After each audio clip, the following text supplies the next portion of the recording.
Sometimes watching a movie isn't enough. You also want to eat that movie. And that's why there's movie recipes. Today we're going to show you how to make Christmas Story 2 eggnog. Start off by finding the most classic and beloved Christmas treat you can imagine. Then pour only a drop of it into your blender. Because even though it was perfect the way it was, we need to needlessly update it despite the fact that nobody asked us to. Next you'll want to put in a vegan hot dog, because clearly there's no meat to this product whatsoever. After that, you'll want to find a drumstick that's been needlessly used for slapping. Renditions of classics often contain a lot of unnecessary slapstick. What's that? You didn't laugh at that joke? Well then clearly we're making the right recipe. Naturally, you're going to need stars. Look deep into the back of your fridge for the leftover star fruit that's expired way past its prime. It hasn't aged well and you probably forgot it even existed, but it was cheap and available and that's all that really matters. Finally, water it down as much as you can so you can't even recognize what it was originally trying to replicate in the first place. Blend whatever charm it had left into a creamy liquid, ready to be pointlessly forced down your throat. Be sure it's poured into a glass that looks festive and tasteful, deceiving you into what you're about to subject yourself to. Finally, garnish with a lit cigarette, and enjoy.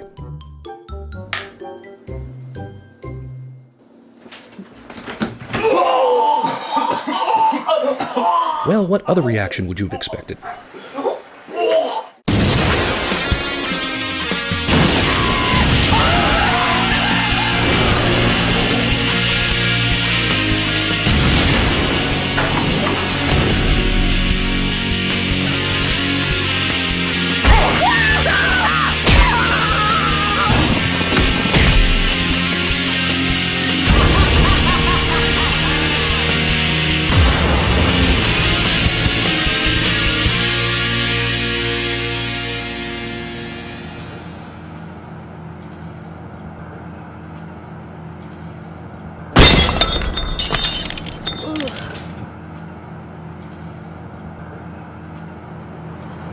Welcome to Earth.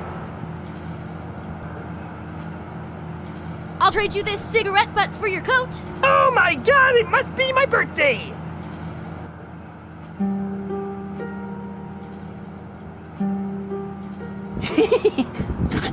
Sucker!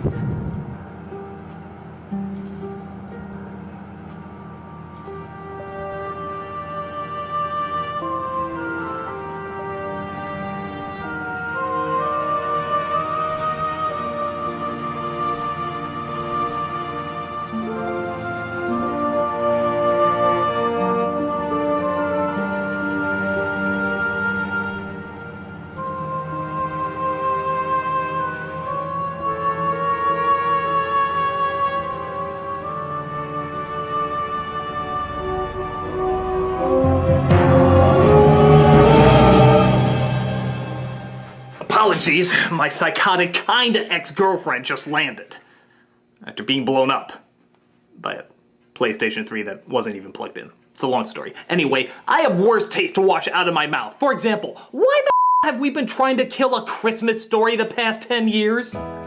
Remember when it used to be that little film that not too many people knew about, so you kinda shared it in the hopes that it'd get more attention? And then it somehow ridiculously backfired to a point where now it gets too much attention as an enterprise? I suppose in many respects this is expected, but by God, they just market it in the most obnoxious way. There's never a sense that the advertisers are doing this because they like the movie. It's so obvious they're doing it because it's popular and will make a quick buck. I want a Motorola C139 with texting, games, and graphics. Still run the bill up, kid. Ho, ho, ho. No! Even if that is the reason behind it, you're not supposed to be so lazily blatant about it. This is where Christmas Story 2 comes in.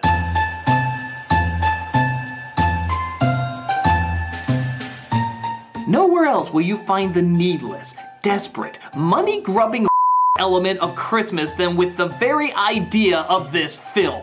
It's such a horrible thought that even the trailer got probably the biggest amount of downvotes I've seen in a while. I don't think Hitler could come back from the grave and get as many downvotes. If people say Christmas has gone commercial and lost its soul, this is the product to prove they're right. Because yeah, 30 years later, we just demanded that the rest of the Christmas Story saga be told. We just couldn't sleep until that obvious cliffhanger ending was addressed. It just makes me realize how much Christmas has become glorifying buying a bunch of that we don't actually need. What's next? It's a Wonderful Life 2? A Christmas Carol 2? The Star Wars Holiday Special 2? When's it gonna end? I swear, this special is so bad that not only has it put me off of the original story, but it may have put me off of Christmas altogether.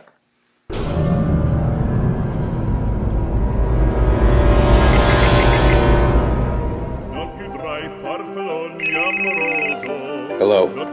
Hi, Benny. It's Hyper Fangirl. How are you? Not well. Just found out that Clueless is a ripoff. Well, I need your help. I finally know what to do to the Nostalgia Critic. Don't you ever learn your friggin' lesson. No, and 20 grand says neither do you. I'll be there in 10 minutes. But you don't know where I am. I know where everyone is. So, with the ceremonial swearing of a Channel Awesome producer who's already reviewed this, Merry Christmas, you. this is Christmas Story 2. We open with what I know you've seen an abundance of in the first film. CGI backdrops. Oh, it's like I'm back in the 40s already. To the film's credit, they do try to sepia tone it so that it looks a bit more like the first film, but it comes out like the Lifetime Network and the Hallmark Channel took a on the same negative. A few winters had passed and yet another one had come screaming over Lake Michigan in the middle of the night. The narrator is voiced by the writer of this stain, and though doing a decent mimic of the original author, his shaky voice sounds like he's saying these lines with a gun to his head. Randy was a fledgling Buck Rogers fanatic who had his own way of braving life's little conflicts in this world or any other. They force me to write this or they take away my other I mean, it was a beautiful day in Indiana. And there I am, with that same dumb round face and the same penetrating 20/90 vision. Yes, the more we say the word sane, the more we hope it'll mentally brainwash you into thinking that they actually are the same. They're not, of course, as we see the father is now played by Daniel Stern, portraying him as an overcooked Rodney Dangerfield. I'm telling you, boys, if I own that team, things would be a whole lot different. Great! Another role I can do with bug eyes is speaking out of the side of my mouth! To the actor's credit, the kid playing Ralphie actually does a decent job. He captures the spirit of the original performer, but still manages to make it his own. The rest? Well, remember that bad community college play you had to watch a long time ago? Letting this Joker cut in? It's dog eat dog out here. Stake your claim, son of a. This is how I really am! I swear I'm not playing a character, son of a catchphrase! But of course, maybe I like Ralphie's acting in this because he barely gets a line. Practically 90% of his dialogue is the voiceover narration, and it never shuts up. The old man maintained his well-deserved status. The old man lived for the thrill of the hunt. The old man's scheme was always the same. The old man remained positive in his encouragement. The old man was a veritable cliché repository, as the old man would say. Why don't you just marry the old man? The audiobook has less narration than this.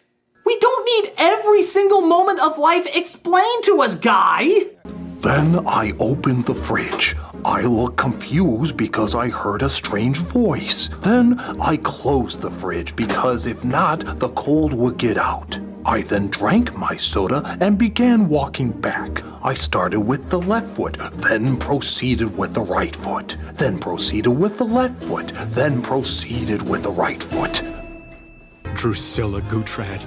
My sweet Drusilla. Oh look, the only character in the movie to have less lines than Ralphie. The out-of-place millennial girlfriend who you of course want to see get with Ralphie because, well, she's hot and doesn't say anything. And apparently those were great qualities in the 40s. The rest of us would have to settle for being with her in our dreams.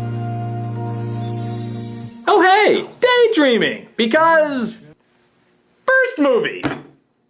I could help to refresh your memory. Ew, that's a weird addition to have in your fantasy. In fact, let's have a perverted Ralphie counter on the side. I just get the feeling we're gonna need it throughout this film.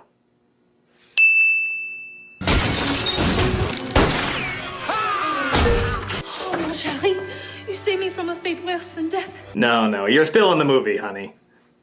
One of the subplots in this film is that Ralphie and his old man are looking to buy a used car. Ralphie sees the car he wants and has yet another fantasy where he's a blonde Al Franken and sneaks an ad for what he wants in the paper because, like I said, first movie!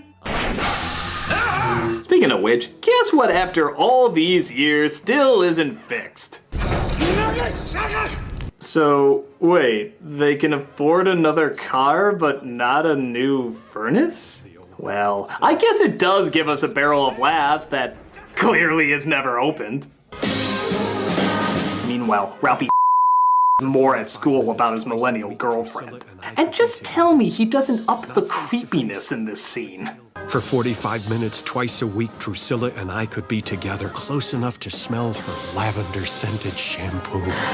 Oh yeah, that's definitely going on the counter.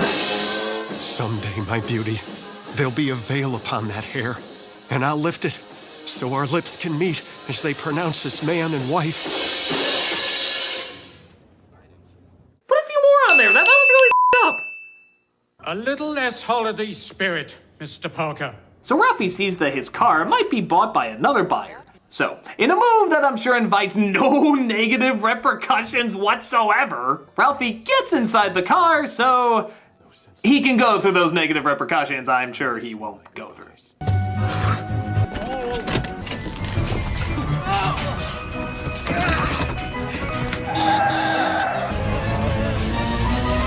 You know, I think there's other ways around this, Ralphie, rather than taking off your pants.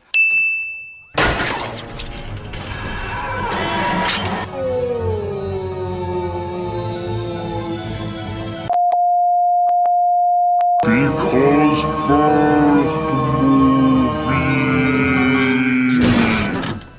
So they destroy the car, and the owner says he has to pay him back $85 to fix it, which back then is like, I don't know, $1 billion or something. This, of course, calls for another stinking fantasy. Your wish for absolution, my son? Dead kid walking. You know, wouldn't his daydreaming have grown up a bit? I mean, he's a teenager, but he still dreams like he's a 10-year-old boy. It makes no sense. Gee, let me think about where I'm gonna vacation to next year. Maybe I can eat the taxi driver.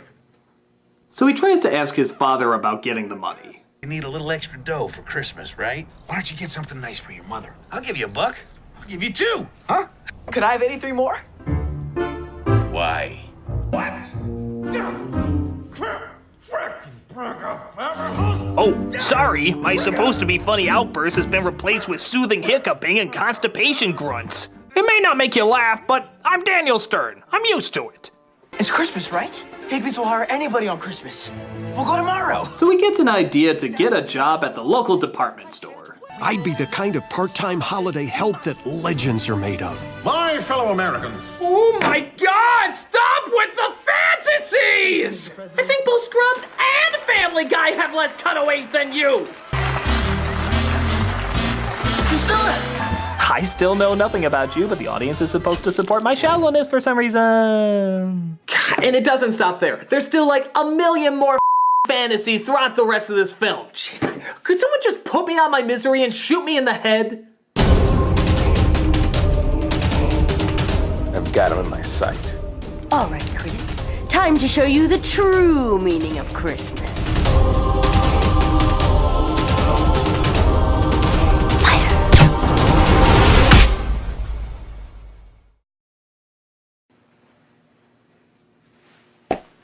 To an Arab person, this might seem strange. Hi, Critic! We heard that you were getting the blues about Christmas, so we decided to show you why you originally loved one of your favorite holiday classics. The wanton violence so glaring, the constant underage swearing, creepy Santa is no sharing for scaring your kids. Please say you're done. Chinese singing that offends you, that left we know. I don't think it worked. This must be a really bad movie. Come on. They go to get a turkey for Christmas, but Papa's not happy that the price has gone up. But thankfully, some real comedy is ready to start as Ralphie and the gang get ready to begin their jobs. Where's my baby?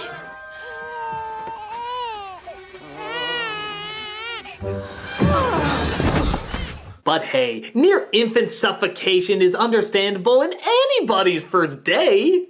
That's why they don't get fired and instead just transferred to different parts of the store. Observe. Excuse me, miss. Care to sample our new fragrance? You think you can manage that? Now I expect these banana cream pies not to be touched by the end of the evening. And of course, this results in low jinks, which is kind of like hijinks, just not trying as hard.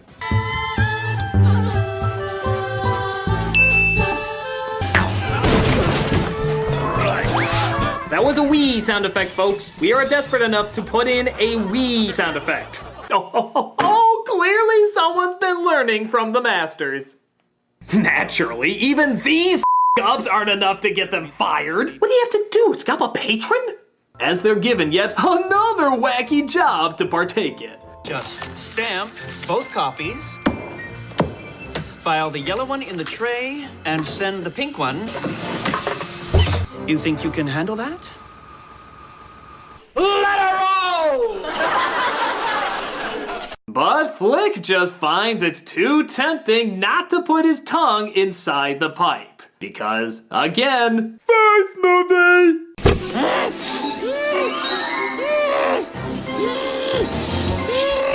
And there's your holiday image, folks. And a Happy New Year! After that, they have to stand in as elves for a really mean-spirited Santa Claus because...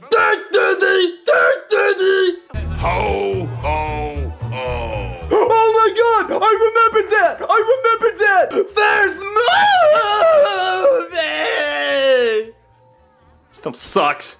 Ho, ho, ho. All right, what's your story? What do you want? How about a new pair of gloves that disappeared in between shots? Yeah, get off your line and make some money. Yeah, so she can spend it on punch boards and cheap gin. It's weird because the Santa here is a lot more mean than in the last one, but of course, because this store seems anti-progress, they decide not to fire him and get a new one. This results in what I suppose is supposed to be Ralphie standing up for Christmas. You can all go home.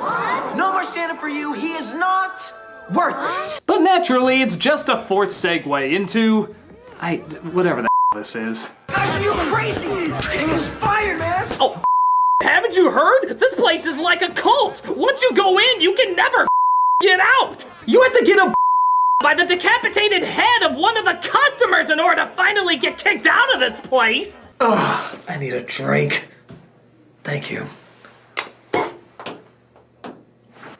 Decoder rings that make Ralph the bully getting his wits.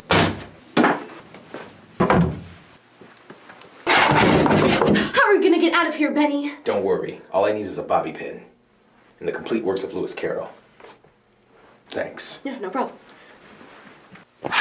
Meanwhile, the father tries to go fishing on fake CGI Bird Lake, as he plans to make fish this year's Christmas feast, seeing how it's cheaper. Even though the gas money driving out there repeatedly is probably costing him more than the turkey would. Whoa, that's a monster. Looks like your hole may be a little too Yeah, I know what it looks like. Here, hold this. Yeah, too bad he didn't make that hole for a fish that was supposed to be big enough to feed your family just a tiny bit bigger. Maybe it costs more money. They lose the fish, which results in, big shock, the father being a total again. Sorry, just trying to help. Haven't you done enough of that already? You know, I'm not quite sure what you mean. That means that you jinxed it. That's what it means. It means that everything was going great till you showed up. You know, the father in the first film was tough and had his flaws, but he was still very likable. This guy is just a complete from beginning to end. What's his encore? Singing Great the Fire at the Burn Ward? Our own employment picture grew significantly dimmer that evening when I lost the first and only job I'd ever had. Hey, there is such a thing as Christmas miracles. I knew I'd probably never experience a Christmas quite like this one. And I wasn't alone. My mother realized that in a sense, she too was about to be relieved of a job. That one day soon, it would be time to let go of a son. Is that what we were supposed to be taking out of this? I think this is the first time it's being addressed. It's like saying the main focus in Alien was supposed to be the cat. I don't think you have the attention in the right spot. Ralphie has a talk with his father because apparently seeing a grown man and moan like a whiny brat against the flattest forest in the world can't help but open a guy up. You know what they say. Sometimes it's the last key in the bunch that opens the lock. I know just what that means. Good. So, with his newly found fortune cookie philosophy, he goes back to the store to ask for his old job back. And what does he do with his all too important second chance? Pfft, try to it up, of course.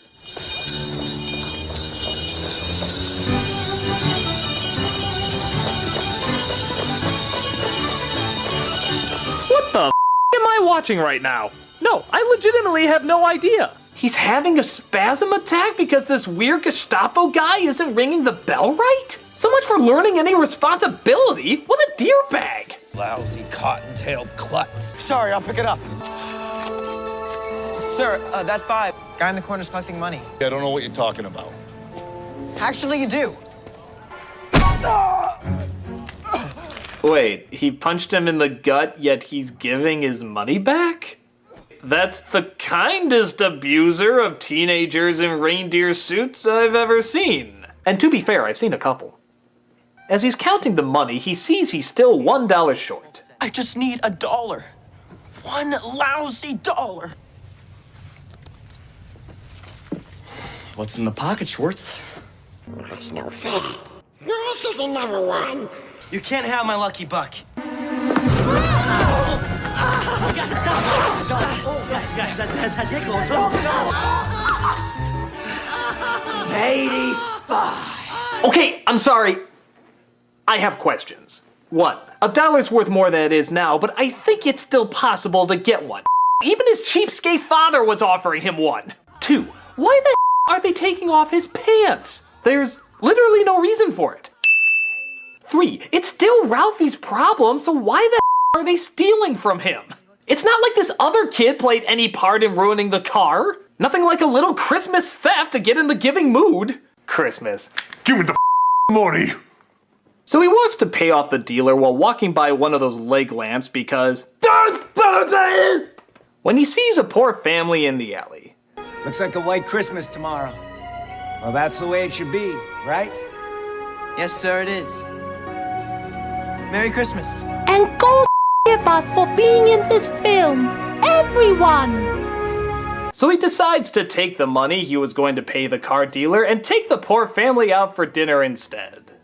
Well, I'm sure glad being in a jail cell isn't as important as getting food to a family that obviously was finding ways to eat already. And don't get me wrong, I know it's good to give over the holidays, it makes a lot of sense, but for the love of God, if you're going to jail, I think the poor would understand if you gotta use that money to pay something off, to keep your out of jail. I mean, that's not being greedy, that's just surviving. That's just being a human being, trying the to— The dumb clothes we all had to wear, the triple, quadruple dog dare. How the did you get out of my office? I just made an extra door with what I had lying around. What are you? Adoring Christmas, as you should be. We just don't want you to lose the holiday spirit, Critic. I swear, if I see your face again, I will lose your head in a cornfield! Okay, that was really dark and I don't condone that kind of behavior, but nevertheless, off! He goes to the dealer telling him what he's done, and, of course, the dealer doesn't care. Skip it, you're done. I am? Yeah, Merry Ho-Ho and all that, you know, spirit of the season. So I guess the moral of the story is a bailout is bad unless the guy in charge of the bailout is bailing you out. Sounds like a corporate America lesson to me. Apparently he's not the only one who gets bailed out. The mother used the money she was saving up on the side to buy a fish claiming that their father caught it. Look at the dinner your father caught just for us. My brother never heard what really happened, and hasn't to this day. I just pray he never sees this movie. Oh, who am I kidding? Nobody will. They wake up the next morning to look at all the boxes with clearly nothing in them, and they have, I suppose, a merry enough Christmas. Thank you. I told you you'd like it. You wanted to get him socks. Well, last time I saved your handing over my life savings for a carp. My God, what a terrible human being. You guys get everything you wanted? I'd say so. I think I just saw a rat in the kitchen. Isn't it beautiful? So Ralphie apparently got his old man the lamp. Guess he spent part of his don't go to jail money on that? And his father rewards him with, what else? The car he always wanted. You know, for a family they've been building up as financially struggling, they do get each other some nice gifts, don't they? This, of course, catches the eye of our millennial. You should really leave the car. Holy it talks! I'm sorry, I just assumed you communicated through blinking or something. Do you remember the other day in front of Higbee's? Antlers, sleigh bells? Yeah. I'm just gonna act out the trope like I'm embarrassed and you're not gonna like me for that, even though you obviously are. It takes a lot of guts to stand up to a jerk like that. And they all died in a terrible car accident very shortly after. Oh my God. Which is why the original is so much better. The pole trick we wanted to try that. Yeah. 2 minutes. Give me a second. Another job. The pole trick we wanted to try That's that it. Dad actually wants a tie. Ralphie's telling such a big lie. And ouch, ouch, ouch, ouch, ouch. Seriously, what the is wrong with you? Do you honestly think these actions are gonna win me over? I don't. No. You break into my home, you kidnap me, you stalk me. I've had the Jupiter with you. I was just trying to get you back into the Christmas spirit by making you like Christmas Story again. I love Christmas. I love Christmas Story. It's you I can't stand. I mean, I swear, my life would be so much happier if you would just disappear from it. Wait. What are you trying to say here? I hate you! I hate everything about you! If there was a likability scale between 1 and 10, you'd be negative pi! You've been outlawed in 28 states just so people don't have to talk to you again! If they were to make a cologne of you, it would be called Essence of Annoying! If cancer got cancer, you would be the one they would name it after! Knock knock! Who's there? Nobody! Because nobody would ever want to see you! When people ask monks what the meaning of life is, they say stay away from your dumb You're Beethoven's Lost Symphony! Death to joy! Would everyone in an orange sweater, brown hair, glasses, and a likable personality please raise their hand? You're too stupid to even get that joke! On the evolutionary scale, you're the only one that's walking backwards! You're the Surgeon General's warning on every pack of cigarettes! Give me an I, give me an H, give me an A-T-E-U!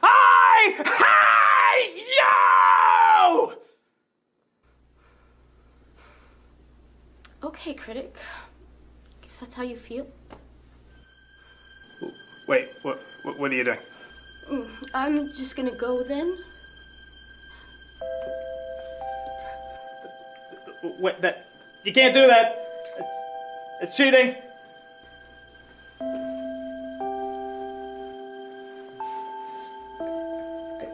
This wasn't how it played out in my head.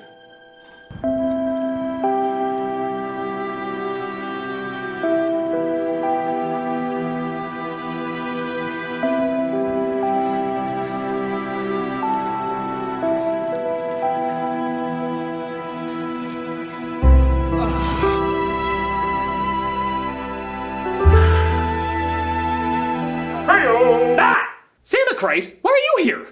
Well, I heard somebody was trying to make a Christmas Story 2 eggnog, and I thought, well, I'd give it a whirl.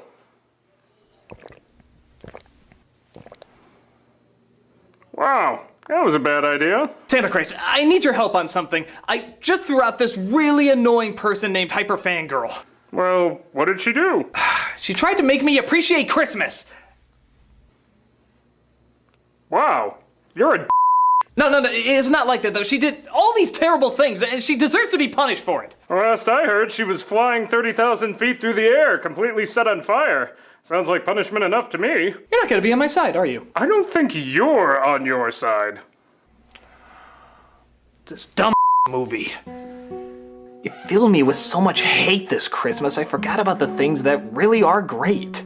Christmas Story is overplayed and over-commercialized. And yes, it's ironic that a film based in simple truths in a small-town environment would be blown up into this marketing monster of kitsch, with this piece of sequel being the crown of it. But that doesn't mean what was already good and simple can't remain good and simple. If looked at the right way, this sequel can show why the original is so unique and innocent by comparing it to its cousin that's cliched and corrupted. In all its complex marketing, I can see once again that simple appreciation. I don't think I would have seen that if it wasn't for another simple... Santa Christ, can you grant me a Christmas wish? Sure, I'm Santa Christ. I need you to take me back before I start this review. Absolutely. Heck, it saved me from this terrible eggnog.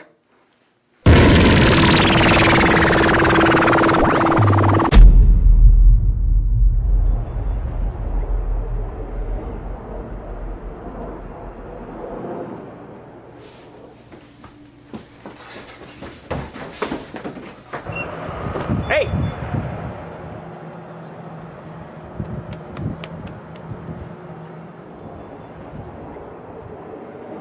You know what you did was wrong, right?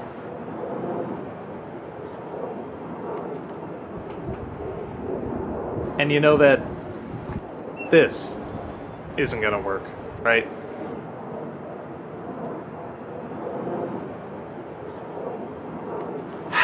Look, I was gonna put on a really bad Christmas special.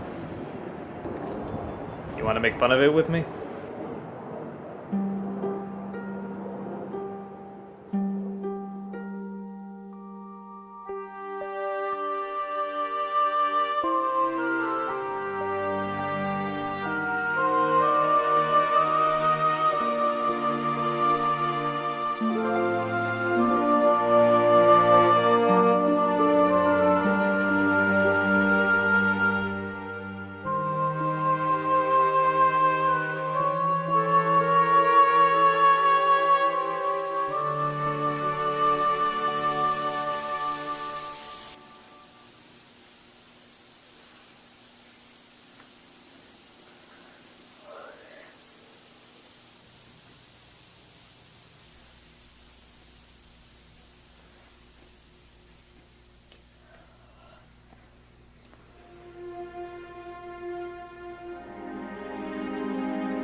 And I'm married to Mrs. Christ.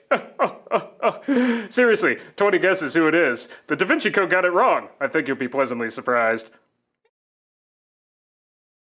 I wish I wasn't such a softie.